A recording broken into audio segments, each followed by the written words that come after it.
नमस्ते good morning सबैजनालाई। So आज चाहिँ हाम्रो ढाप ड्यामको हाइक अनि आज चाहिँ वेदरले यस्तो च्यालेन्ज हानिरहेको छ है। हाम्रो चाहिँ गाडीहरू आइसक्यो है अनि प्याकिङ सबै भइसक्यो त्यहाँनिर आएको। So we are waiting for one client है। अनि उहाँ आउने बित्तिकै चाहिँ हामी यहाँबाट मुभ गर्छौँ है। अनि सो हेर्दै जाउँ ढाप ड्याम कस्तो हुन्छ है। म चाहिँ फर्स्ट टाइम जानु लाग्यो। सो पहिला चाहिँ प्रवीण भाइ र हाम्रो अर्को एकजना टिम मेम्बर जानुभएको थियो है। अनि त्यहाँको रुट चाहिँ प्रवीण भाइलाई थाहा छ। सो मलाई चाहिँ थाहा छैन होइन। सो हेर्दै जाउँ के कस्तो हुन्छ। मेरो चाहिँ आज फर्स्ट टाइम हो। सो अब चाहिँ हामी बिस्तारै क्लाइन्टलाई वेट गर्दैछौँ अनि त्यसपछि मुभ हुन्छ है त। ल है त अब चाहिँ हाम्रो यात्रा सुरु भयो होइन। थापथालीबाट पानी चाहिँ परेको छ है। आजको वेदर चाहिँ यस्तै पानी परिरहेको छ। अब हेरौँ के कस्तो हुन्छ दिनभरिमा होइन। वेदर यस्तै भयो भने चाहिँ अलिकति गाह्रो हुन्छ। अब हेर्दै जाउँ है त बिस्तारै।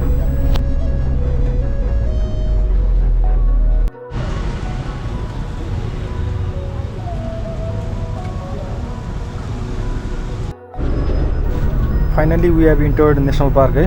अनि टिकट काट्यो है। अब चाहिँ हामी नेसनल पार्कभित्र राइड गर्दैछौँ है त। बिस्तारै अगाडितिर बढ्दैछौँ।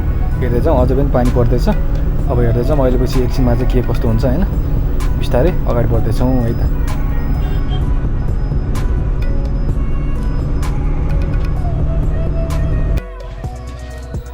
यहाँ चाहिँ एकदमै दामी सिन देखेको कारणले चाहिँ हामी एकछिन ब्रेक लिएको छौँ है। सबैजनाले एकछिन रोकौँ भनेको कारणले। सो यहाँ हेर्न सक्नुहुन्छ दामी सिन देखिरहेको छ अगाडि चाहिँ। सो यही सिनले चाहिँ हामीलाई एकछिन रोक्नलाई बाध्य गर्यो होइन। सो यहाँ एकछिन ब्रेक लिएको छौँ है त अहिले चाहिँ।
फाइनल्ली आफ्टर 3 आवर्स चाहिँ हामी हाम्रो होटेल आइपुगिसक्यो है।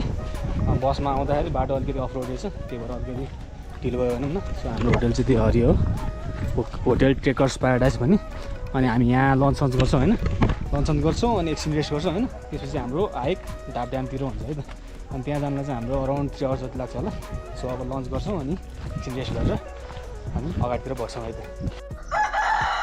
फाइनली खानसाना खायो अनि एकछिन रेस्ट गऱ्यो होइन। सो हाम्रो होटेल चाहिँ यही हो। अनि यहाँ एकछिन खानसाना खाएर रेस्ट गऱ्यो होइन। अब चाहिँ हाम्रो हाइक सुरु भयो। बिस्तारै हेर्दै जाउँ है त बाटोमा के कस्तो छ है। अनि अपडेटहरू दिइरहन्छ है त। बिस्तारै हामी अगाडि लाग्छौँ अब चाहिँ है। ल है त 2072 सालको भुइँचालोले भत्काएको रे घर चाहिँ है। पुरै ढल्किरहेको छ ध्वस्तै भएर रहेछ। केही पनि गरेर रहेछ घर यतिकै राखिरहेको रहेछ। पुरा रिस्की पारामा राखिरहेको रहेछ है। दुईवटा घर यहाँ चाहिँ दुईवटा रहेछ। तिन चारवटा घर चाहिँ त्यस्तो भएर रहेछ। पुरा ढल्किएको छ उता साइडमा। पुरा रिक्स छ यहाँ चाहिँ। ल बिस्तारै अगाडि लाग्छ है त अब। ल अहिलेको वेदर चाहिँ हेर्न सक्नुहुन्छ होइन। बिहान चाहिँ पुरा तनाव दिइरहेको थियो है। पानी पर्ला जस्तो भएर पानी परिरहेको थियो भनौँ न। अनि डेन्जरै होला जस्तो भएको थियो आजको दिन चाहिँ होइन। तर यहाँ आइपुगेर चाहिँ होइन एकदम घाम लाग्यो होइन। वेदर पनि एकदम क्लियर छ। सो रमाइलो नै भयो भनौँ न होइन। वेदर चाहिँ अलिकति पानी परेको कारणले चाहिँ अलिकति नराम्रो होला जस्तो लागिरहेको थियो आजको दिन। तर वेदर खोलेको छ अहिले चाहिँ है।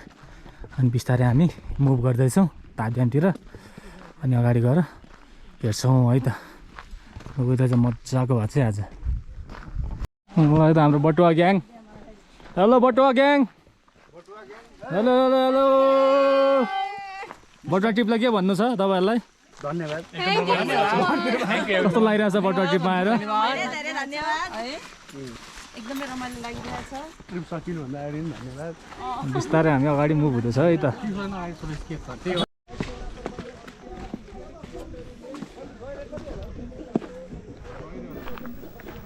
ल है त फाइनल्ली ढाप ड्याम चाहिँ आइपुगिसक्यो हामी so this is our last destination for today so आजको दिन चाहिँ नराम्रो होला जस्तो लाग्यो थियो पानी परेर अहिले चाहिँ वेदर खुलेको कारणले चाहिँ दामी देखिरहेको छ हेर्न सक्नुहुन्छ वेदर चाहिँ मजाले खुलेको छ अहिले चाहिँ अनि यदि तपाईँहरू आफ्नै साधनमा खोज्दै हुनुहुन्छ भने चाहिँ यहीँ ड्यामसम्म नै साधन आउने रहेछ होइन अनि बसहरू पनि आउने रहेछ यहाँसम्म नै सो रिजर्भ गरेर पनि आउन सक्नुहुन्छ तपाईँहरू होइन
ल है त हामी चाहिँ मणिचुद दह पनि जाँदैछौँ अब चाहिँ ढाप ड्याममा यसो टाइम स्पेन्ड गऱ्यो होइन अनि अब चाहिँ यहाँ बाटोमै बनिएको कारणले मणिचुद दह पनि जाँदैछ है त यो ट्रेल हुँदै यहाँबाट 10 to 15 मिनट्स लाग्छ होला है हामीलाई हेर्दैछौँ अगाडि गएर है त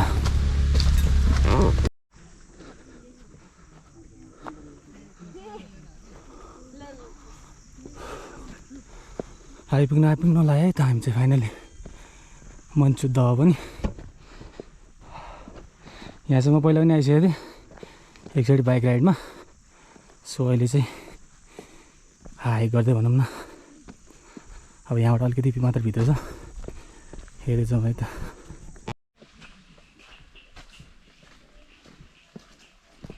ल है त फाइनल्ली आइपुग्यौँ हामी मणिचुद पनि कन्स्ट्रक्सन वर्कहरू चाहिँ भइरहेको छ यहाँ अहिले है So this one is Manichud, Daha.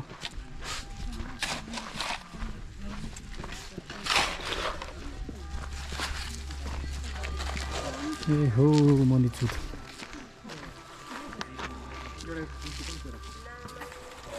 Finally मणिचुदमा नि एकछिन टाइम स्पेन्ड गऱ्यो होइन अब चाहिँ हामी तलतिर बसतिर लाग्दैछौँ है अनि बसमा बसेर अब चाहिँ ब्याक टु काठमाडौँ हुन्छौँ है त सो आज त हाम्रो मणिचुद आउने प्लान चाहिँ थिएन होइन बाटोमा परेको कारणले चाहिँ यसो आइदिउँ न त भनेर छिरेर गइदिएको होइन बाटोमा परेको हिसाबले मान्छेहरूलाई घुमाउँदा नि अलिकति रमाइलो हुन्छ नि त त्यही भएर चाहिँ यहाँ पनि छिरेर गइदिएको अब चाहिँ ब्याक टु बस हुन्छौँ होइन त्यसपछि ब्याक टु काठमाडौँ हुन्छौँ है त सो अब चाहिँ मेरो भ्लग चाहिँ म यहीँ इन्ड गर्न चाहन्छु है अनि लास्टसम्म हेरिदिनु भयो थ्याङ्क यू सो मच सबैजनालाई अनि मन परेमा चाहिँ लाइक सब्सक्राइब र सेयर गर्न नभुल्नु होला है त ल